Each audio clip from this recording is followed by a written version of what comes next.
당신의 비트코인은 안녕하십니까? 김경수의 크립토 투데이 라이브입니다. 안녕하세요, 소장님. 네, 안녕하세요. 네. 뭐요? 네, 혹시 뭐요? 오늘이 무슨 날인지 모르세요? 빼빼로데이죠. 그렇죠. 근데 준비 안 하셨나 보네요. 제가요? 네. 제가 이건 사랑하는 사람한테 주는 네. 거죠. 제가 생각하기에는요, 이런 네. 기념일은 매일 즐거울 수 없으니까 이렇게라도 가볍게 기분 좋은 날을 만들어 보라고 만든 날인 것 같아요. 네, 그렇겠죠. 아무래도 네. 제가 지금 당장에는 준비 못하겠지만 내년에 뭐 이 방송이 1년 정도 유지가 되면 네, 네. 그때는 한번 준비해 보도록 하겠습니다. 네, 그럼 빼빼로데이 주요 경제지표 보시겠습니다. 금은 1g당 54,729원으로 주말간 계속 하락세를 보이고 있습니다. 달러화는 1,157.5원으로 큰 변동이 없고요. 위안화 역시 165.66원으로 전일과 비슷한 양상을 보이고 있습니다. 지난주 금요일에 마감한 코스피는 2,137포인트로 보합세를 보이고 있고요. 금일 오전에 마감한 S&P 500 지수는 3,093포인트로 0.26% 상승했습니다. 나스닥은 8,475포인트로 0.48% 상승 마감했습니다. 비트코인 달러 가격은 지난주 급락 이후에 어제 약간 상승했습니다. 905만 달러 기록하고 있습니다. 또 올라가고 있어요. 아, 그런가요? 네. 다음은 글로벌 소식 보겠습니다. 네. 홍콩 규제 당국이 암호화폐 거래소를 일반 증권 브로커로 간주하기로 했습니다. 네, 홍콩의 증권감독관리위원회가 공식 사이트에서 암호화 자산 거래 규제 입장문하고 또 암호화 자산 선물 계약 주의사항에 대해서 발표를 했는데요. 네. 증감회 같은 경우에는 산업 표준에 부합하는 암호화폐 거래소의 운영을 허가하는 라이센스 제도를 시행할 계획이다라고 밝혔네요. 네, 우리나라도 어떻게든 제도화했으면 좋겠습니다. 네, 돼야죠. 빨리 돼야죠. 네, 다음은 미국 SEC 보고서에 암호화폐 산업을 대상으로 한 강제 집행이 늘었다고 했습니다. 네, 제이 클레이튼 위원장이 성명에서 보고서를 통해서 기관이 투자자와 시장에 심각하게 위해한 불법 행위를 근절하는 데 집중했다라는 점을 확인했다라고 이야기를 했고요. 피해 투자자를 효과적으로 도울 수 있도록 부정행위를 파악해서 신속하게 단속하고 있다고 밝혔네요. 홍콩 금융관리국이 국영 암호화폐를 연구 중에 있다며 내년 1분기에 결론 지을 것이라고 했습니다. 네, 홍콩 정부가 지금 되게 바쁘네요. 홍콩이 지금 사태가 굉장히 그렇죠. 위험하잖아요. 네. 홍콩 당국에서는 지금 블록체인 쪽에서도 일반 소매 부문이 아닌 금융기관을 대상으로 하는 디지털 화폐 활용에 초점을 맞추고 있고 또 특히 국내 은행 간의 결제, 뭐 홍콩 국내겠죠. 네. 기업 간의 대규모 결제, 또 지불 즉시 인도 방식의 채권 결제에 관심을 두고 있다고 알려져 있습니다. 러시아가 2021년 비트코인 몰수법을 추진한다고 합니다.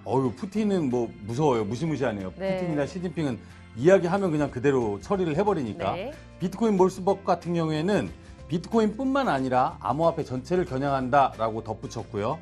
그리고 러시아의 의원은 암호화폐를 이용한 범죄가 지속적으로 증가를 하고 있지만 소비자들이 보호받을 어떤 방안이 부족하다라고 이야기를 했고요. 이것 때문에 암호화폐 거래소에 대한 법적 규제 및 통제 메커니즘의 개발이 더더욱 필요하다라고 이야기를 했네요. 네. 미중이 고율 관세 철회를 합의했습니다. 증시는 상승하고 비트코인은 요지부동이네요.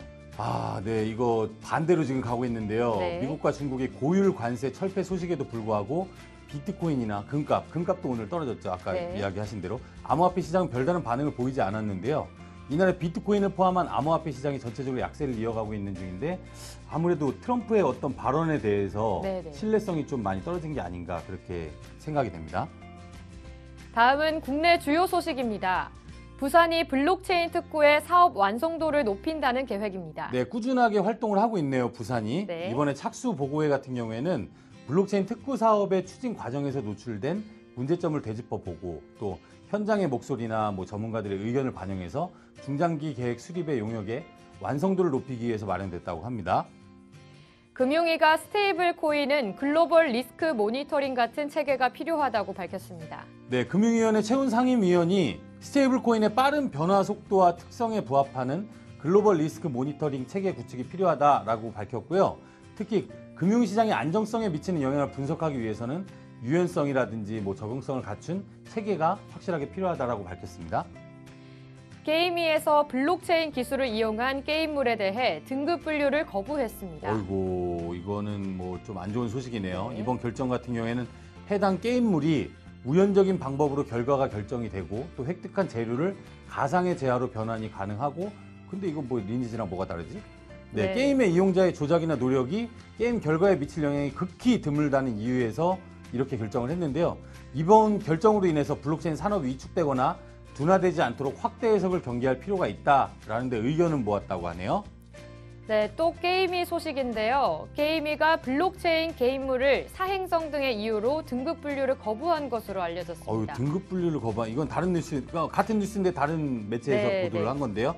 블록체인 기술 기반의 특정 게임물에 대한 등급 분류가 사행성 등을 이유로 거부가 됐고요. 정확하게 8일 날 게임물관리위원회에 따르면 지난 6일에 열린 등급 분류 회의에서 노드 브릭이 신청한 블록체인 기술을 이용한 게임물 인피니티 스타에 대해서 등급 분류가 부결됐다고 하네요. 네. 다음은 거래소 소식입니다. 지닥에서 5억 원 규모의 보이스피싱 피해를 막았다고 합니다. 피어테크 한승환 대표 지닥을 운영하는 운영사가 피어테크라는 곳이거든요. 네. 한승환 대표님께서 지닥은 보안성을 최우선으로 과제로 여기는 거래소라고 이야기를 했고요. 보이스피싱 피해 근절을 위해서 고객 보호나 뭐 이런 걸 적극적으로 나서고 또 고객이 믿고 신뢰할 수 있는 거래소가 되기에 끊임없이 노력하고 있다라고 전했습니다. 10월 23일부터 11월 1일까지 코빗에서 저금통 바이럴 마케터 당첨자를 안내합니다. 네, 코빗이 꾸준하게 활발하게 활동을 하고 있습니다. 네. 네, 이어서 업계 주요 소식입니다. 리플 CEO가 리플 매도세는 걱정 안 한다며 암호화폐 99%는 사라질 것이라고 말했습니다. 이번에도 리또 속은 증명된 거죠? 네, 지금 JL님께서 말씀하셨는데 수요일 시작하자마자 리플 하락, 소장님 예언 적중하셨습니다. 이건 제 예언이 아니고 네. 칸타님 예언이고 네. 그리고 수요일 같은 경우에는 리또속은 무조건 리또속입니다. 그 디지털 자산거래 시장에서 가장 큰 문제가 여전히 투기 행위가 많다는 점이라고 이야기를 했고요. 또 향후에 99% 암호화폐가 사라질 것이고 단 1%만이 이용자들이 겪는 주요 문제를 파악하고 해결할 것이라고 이야기를 했습니다. 그리고 업계에 새로운 규칙을 제정하고 게임 체인저가 될 것이라고 전망을 했는데 네. 이 부분에서 저는 리플이 가진 어떤 기존에 확보하고 있는 인프라는 확실하게 있습니다. 네, 왜냐하면 네. 초창기부터 지금 꾸준하게 상위권을 유지를 하고 있지만 지금 은행권이라든지 정부에서 계속 막고 있는 어떤 규제의 벽을 넘기에는 사실상 조금 그 원동력이 부족하나요? 네, 부족하다라고 생각을 개인적으로 하고 있습니다. 네. 중국이 비트코인 채굴업을 도태 산업 지정해서 철회했다고 합니다. 네, 중국 국가발전개혁위원회에서 최근에 발표한 산업구조조정 지침 최종안에 나와 있는 이야기인데요. 도태산업 목록에서 비트코인 채굴업을 제외시켰습니다. 이번 최종안이 의견 수렴 과정을 거쳐서 작성됐다라고 설명을 했고요. 또 비트코인 채굴업과 관련해서는 아무런 언급도 하지 않았습니다. 그냥 제외시켰네요. 네. 다음은 싸움 소식인데요. 비트메인의 잔커탄이 우지아는 비트메인을 괴롭혀 죽이고 있다고 말을 했습니다. 집안 싸움인데 빨리 해결됐으면 네, 집안 하겠습니다. 싸움이긴 네. 한데 뭐 충분히 일어날 수 있는 일이죠. 네. 돈이 많은 사람들끼리는 그렇죠, 싸울 네. 수밖에 없죠. 네, 장커탄이 SNS를 통해서 모두가 함께 노력해서 비트메인의 비상사태를 슬기롭게 극복해야 한다라고 했는데요. 법적 수단을 동원해서 최대한 빠르게 회사에 복귀할 것이다 라고 밝혔네요. 잘 해결되길 바랍니다. 다음은 오늘부터 준비한 블록체인 행사 소식입니다. 네. 2019 센 블록체인 서밋이 오늘 17일 오늘 5시부터 네. 8시까지 삼성동 그랜드 인터컨티넨탈 파르나스에서 서울경제TV와 디센트 주관으로 행사를 진행합니다. 네, 저는 오늘 여기에 갑니다. 오늘 여기에 두바이 블록체인 쪽에서도 오고 네. 한국에서 부산시도 뭐 하고 하는데 재밌을 것 같아서 한번 가봅니다. 네. 네. 라토큰에서 진행하는 행사인데요. 블록체인 이코노믹 포럼 2019가 그랜드 인터컨티넨탈 파르나스 컨퍼런스홀에서 14시부터 진행한다고 합니다. 네, 오늘 오후 2시부터 하는데요. 아까 그 행사는 저녁 때 하는 거고 이거는 낮부터 하네요. 네. 같은 데서 하는데 여기도 가봐야겠네요. 바쁘다. 네, 요즘 행사가 참 많은 것 같아요. 네, 가을이니까요. 네, 다음은 투자자 여러분들의 질문이나 최신 투자 트렌드를 전문가에게 갑자기 전화를 걸어서 물어보는 친절한 경수 씨 코너입니다. 네, 오늘은 우리 투자자 여러분들께서 거래소에 문제가 생겼을 경우에 네. 대처하는 방법이라든지 이런 부분에 대해서 이야기를 나눠볼 분을 전화해 보겠습니다. 지금 시작합니다.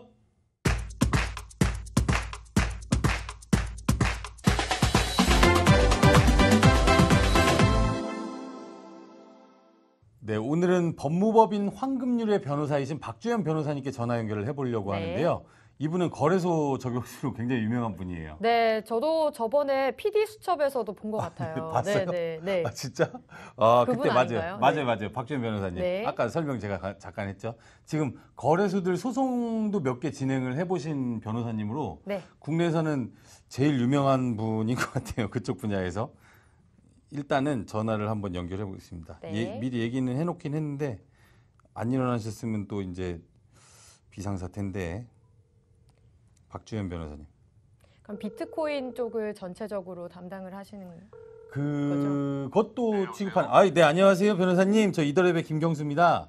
예, 안녕하세요. 예. 네, 안녕하세요. 저는 크립토투데이의 도유리라고 합니다. 네, 반갑습니다. 네, 안녕하세요. 네, 아침부터 죄송합니다. 자기소개 좀 부탁드리겠습니다.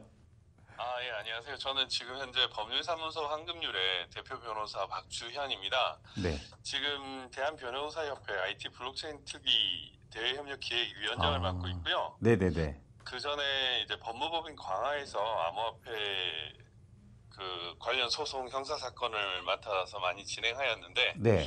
지금은 이제 제가 황금률 대표 변호사로 이제 옮겼는데 아직도 제가 거기에 있는 분들이 많으세요. 네네네. 예, 지금 현재는 이제 황금률의 대표 변호사로 있습니다. 네네, 반갑습니다. 네, 대표님. 한국 암호화폐 시장의 무법지대가요. 언제까지 계속될까요? 정부의 움직임은 어떤 상황인지 말씀해 주시기 바랍니다. 변호사님한테. 네. 예, 네네. 지금 뭐 그 특검법과 관련해서 보면 네. 그 암호화폐 그 관련해서 그 국회에 가상통화 관련 법률안이 뭐 꽤 많이 발의되어는 있습니다. 지금 발의가 돼 있어요? 여러 개가? 네. 그렇지만은 대부분의 법률안이 네.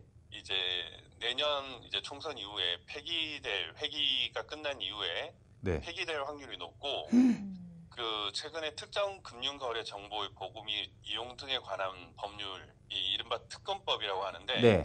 특검법에 대해서는 가능성은 현재로서는 있습니다. 최근에 특검법 관련해서 국회 정무위원회 법안심사소위에서 논의가 되었는데 네네. 이게 정보보호관리체계 인증 의무, 그 ISMS라고 하죠. 네네. 그다음에 실명 확인 계좌 발급 자격 요건 등이 지나치게 좀 너무 강화된 거 아니냐. 네. 예, 그 국제 기준보다 좀 높다 이런 논의로 그 이슈가 있어가지고 다시 논의한다고 하는데. 그럼 지금 국제 기준보다는 조금 저희 나라가 높은 것 같다라고 생각하시나요, 변호사님도? 저는 그렇게는 생각하지 않습니다. 네네네. 왜냐면은 네. 이 거래소가 너무 많아가지고 한 번은 정리될 필요가 있는 것 같아요. 워낙 제가 이 관련 소송이나 이제 네. 고소 고발이나 피고소 대리들을 많이 하다 보니까 네. 너무나 이 피해 상황이 극심하다고 판단이 돼서 한 네. 번은 국제 기준보다 더 엄격하게 한 다음에 어느 정도 시장이 정리가 된 다음에는 그 국제 기준에 좀 편성할 필요가 있는데 현재로서는 지금 국제 기준보다 국제 기준도 없고 아무런 기준이 없는 상황이잖아요. 그렇죠. 네네네, 이기 맞습니다. 때문에 너무 혼란이 극심해서 네. 오히려 좀 더 강화된 기준으로 이 시장을 정리할 필요는 있다 이런 생각이 들었습니다. 그러면 이제 거래소 이야기로 지금 넘어가면 최근에 코인제스트 얘기 혹시 들어보셨나요? 예. 코인제스트처럼 입출금을 임의로 막는 업체의 경우에는 투자자가 어떻게 대응하고 준비를 해야 되나요? 투자자 같은 경우에는? 네, 근데 기본적으로 이제 코인 관련 소송을 하다 보면 네네. 일단 입출금을 안 해주면 네. 무조건 법적 조치를 하시는 게 빠릅니다. 어떻게요? 소송 같은 경우라든지 네. 뭐 민사소송이나 고소를 하는 게 제일 빠릅니다. 대부분 투자자들이 법적 조치하는 거를 좀 꺼려하시는 경우가 많은데 네. 일단 시간을 차일피일 미루다 보면 돈을 찾을 확률이 점점 더 낮아진다고 보시면 됩니다. 돈이 조금이라도 남아 있을 때 빨리 소송 걸어서 그거라도 빨리 빼와야 되는 거네요. 쉽게 얘기하면. 기본적으로 이 사람들이 돈 돌릴 틈을 안 주는 게 좋거든요. 기본적으로 암호화폐 거래소는 네. 고객이 출금 요청을 하게 되면 바로 지급해줄 의무가 있습니다. 네. 즉 고객은 출급 청구권이 있고 거래소는 출급 의무가 있는 거죠. 근데 암호화폐 거래소가 출금을 못 해준다? 그거는 바로 그때부터 문제가 있다라고 보시고 신속하게 대응을 하시는 게 빠르고 대부분의 피해자들이 네. 이 거래소가 뭐 공지사항을 계속 반복해서 그렇죠. 다음 하다 네네. 보면 그동안 돈 빼돌리고 있는 거고. 돈 다 돌리고 감옥 갈 사람 정해놓고 변호사 고용하고 있고 계약하고 있고 이렇게 되기 때문에 네. 차라리 그 대응 틈을 안 주고 그 대응하는 기간 동안은 자기 권리를 찾아가는 게 제일 빠른. 그럼 변호사님 이게 원화 입출금을 막는 게 있고 비트코인이나 이더리움 입출금을 막는 게 있잖아요. 근데 이 네. 암호화폐 입출금을 막는 것도 법적으로 문제가 될 수 있는 건가요? 아니 일단 암호화폐에 있어서도 네. 그 암호화폐 그 출금 청구권은 당연히 있는 거죠. 아, 그래요? 예, 어쨌든 법원에서도 네네. 이제 암호화폐의 법적 성격에 대해서 명확하게 판단을 하지는 않았지만 네. 재산적 가치가 있는 것으로는 인정을 했거든요, 이미. 네네네네. 그 판례가 네. 있었죠. 네. 예, 몰수와 관련돼 가지고 재산적 가치를 인정했던 것이고 네. 암호화폐 관련해서 동산 인도를 인정한 판례도 있습니다. 지방법원 판결 중에는. 네네네. 그렇기 때문에 일단은 그 원화가 됐든 암호화폐가 됐든 그 출금 청구를 하게 되면 그에 따른 바로 의무를 이행해야 되는 것이 거래소가 당연히 해야 되는 거죠. 그렇게 되면 지금 뭐 가두리라고 하죠. 우리가 그 입출금을 네네. 닫아놓고 임의로 공지만 해놓고 입출금을 막는 경우도 불법 행위가 될 수도 있는 거네요. 일단 그것이 네. 이제 거래소의 어떤 시스템이라든지 네. 뭐 이제 정리 작업이라든지 이런 경우에 어느 정도는 허용해 줄 수 있는 여지도 있겠죠. 네네네. 기본적으로 있겠죠. 뭐 새벽에 한다든지 그렇죠. 기술적인 부분에서는. 기술적인 부분에 대한 보완이나 뭐 해킹 방지를 위해서 어느 정도 수인 한도가 있는 정도는 당연히 허용을 해야 되겠지만 네. 뭐 가두리라든지 펌핑을 하기 위한 것이라든지 네. 아니면은 뭐 그 거래소 내의 어떤 그 금전이나 암호화폐를 다른 데 돌리기 위한 것이라든지 네네. 이런 식으로 가두리를 하는 거는 불법의 여지가 상당히 높다고 네. 볼 수 있는 것입니다. 네. 그 이전에 혹시 진행했던 다른 거래소 사례 몇 개만 소개 좀 해주세요. 예. 네. 뭐 일단 코인제스트가 지금 주 쟁점이니까 네. 제가 몇 달 전에 코인제스트로부터 고소당한 투자자를 대리한 적이 있습니다. 코인제스트로부터 투자자가 고소를 당했어요? 투자자가? 네. 그러니까 뭐 컴퓨터 이용 사기 등의 혐의였거든요. 네네. 그래서 의뢰인이 해킹 등 뭐 매크로를 써가지고 거래소로부터 이제 금원을 편취하였다는 혐의로 네. 이렇게 고소를 당했는데 네. 물론 뭐 제가 변호를 해서 바로 불기소를 받았습니다. 네네네. 근데 제가 이제 그 관련 이제 이 피해 변호를 하다 보니까 네. 이 태양이 오히려 코인제스트 자체가 자전거래한 혐의가 좀 있지 않은가 이런 생각이 사실 들었어요. 그래서 네. 본인이 피해자라고 주장을 하는데 네. 이 피해를 알기 위해서는 본인들이 자전거래를 하지 않으면 도저히 이런 고소장을 쓸 수가 없고 이걸로 고소를 할 수가 없는데 네, 그래서 그렇죠. 제가 사실 맞아요. 네. 이거를 역으로 무고나 사기, 사전자 기록 위작 또는 고발을 하려고 했었거든요. 야. 그래서 의뢰인한테 한번 뭐 이제 의뢰인은 이제 불기소 처분이 나가지고 자기는 이제 괜찮다. 네. 그냥 논란을 키우지고 싶지 않다. 그렇게 해서 조용히 덮었구나. 네. 네. 근데 제가 제 이름으로 고발을 할까도 고민을 했었는데 네. 일이 너무 많아가지고 그렇죠. 아무래도 바쁘시죠. 못했는데 네. 오늘날 사태를 보니까 그 당시에 했어야 되지 않을까. 이런 네, 생각이 그럼 들고. 대표님. 그 혹시 투자자들이 주의해야 할 상황이나 투자를 해서 피해를 봤을 경우에요. 어떤 자료들을 준비해서 변호사님을 찾아뵈야 할지 알려주세요. 일단은 암호화폐 거래소 문제가 생기면 서버가 닫히는 경우가 많고 네. 그리고 본인들 투자 기록이 사라지는 경우가 되게 많습니다. 네네네. 그래서 일단은 입증이 가장 중요한 것이기 때문에 네. 민사든 형사든 어떤 법적 조치를 취하든 간에 네. 그 투자 자료들을 확보해서 증거가 있어야 되네요. 증거가. 네네네. 기본적으로 백서나 공지 사항 등에 따른 기망 행위로 인한 사기 유형이 많거든요. 네네네. 네, 그러면 투자자들이 어떤 기망 행위를 통해서 피해를 보았는지를 입증하기 위한 자료들을 확보해 주는 것이 필요합니다. 네. 그럼 자료 준비해서 한번 찾아뵙겠습니다, 변호사님. 오늘 시간이 다 돼가지고요. 네, 오늘 연결 감사합니다. 예, 감사합니다. 네, 법무법인 황금률의 박주현 변호사님이셨고요. 네, 댓글을 많이 남겨주시기 바랍니다. 김경수의 크립토 투데이 성투하세요. 성투하세요.